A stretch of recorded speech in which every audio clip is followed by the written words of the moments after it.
question. No, I think so. Again, there's only well, there's a couple of ways we could have gone tonight, but that was certainly the step we needed to take. So yeah, it is a step forward. Again, like last week, there's areas that we need to get better with, but I'll look at the tape and have a good look and see where we can improve, and we'll look to do that this week. And overall, I thought what really pleased me tonight was the defensive performance of the lads. I watched Papua New Guinea play England last week, and I thought they really troubled the English side with just the way they play. They were very committed, and I thought they were well organised last week. And so it was going to take a good performance tonight to keep them out. And you saw by their try they scored. I thought it was a fair try, but they only got over our try line once, which again is an indication of us defending well. And again, we give them a few chances by turning the ball over and a couple of decisions. He's good. Again, it was precautionary. With him, he just felt a bit of tightness there, so we thought we didn't want to take any risks. Is he going to have to miss any training? I'm not too sure. He wanted to go back out, but given the circumstance of the match at half time, and we were pretty confident in what we were doing, that we thought it was worthwhile that he had a break. Benji, were you happy the way he sort of warmed to his task there, playing the first half and got in the game? Yeah, I thought he had a lot more touches tonight, which we all know it's important for Benji, because we know what he can do with the ball. So. And he made a conscious effort to get more touches on the ball, and there's still areas where I'd like him to improve too. But when Benji's touching the ball on the side, which is, I thought we provided him some good momentum tonight, and he gets the ball off the back of that, then he's a threat for any defensive line. Steve, he came in for the criticism late in the year for playing too laterally. I mean, is that something that you're sort of conscious of and speaking to him about?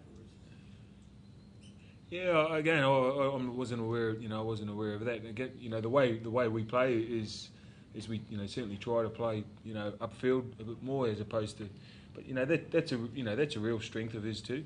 So I know he'd like to get the balance right there, but he can skip to the outside of blokes that quickly that I don't want to take that away from him, because, as I said, it's a real strength of his. So, we haven't been consciously working on something which changes his game that much. It's a neutral referee next week, isn't it? Well, I mean, if you play with Steve again, I mean, what are you going to? I mean, surely you'll have to.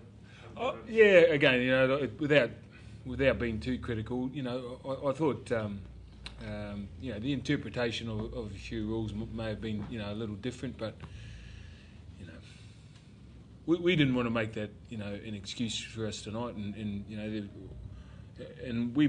I made the group fairly aware that the refereeing decisions it's just may have been a different interpretation, but I made them aware that this could be a possibility of happening. And as Nathan said, I was really pleased with the way they stuck to their task and just got on with the job. Steve, given the fact you may play England again this weekend and in the semis, how important is this weekend's match to a bit of a psychological? Yeah, I treat every match as important. I'll be preparing. We will be preparing the side like it's a test match. So it doesn't, in terms of psychological advantages, if depending on the result, all I'm focused on is making sure that we prepare well, and that's that's the important thing for us this week. The country to really challenge you guys. They need more test matches annually. Like you said, the last time you guys played was '98. Would you like to see New Zealand play Papua New Guinea more often? That's the same with you know, all international footy. You know, you look at Fiji and their result tonight, and you look at the Tongan and Samoan game last night. You know, I think it's, you know, we need more international footy, but again, you know, you put it on top of these players that play, you know, a tough NRL year, and obviously with the, you know, rip footy through the year, and you got to get back for pre-season training. You know, where do you put it all in?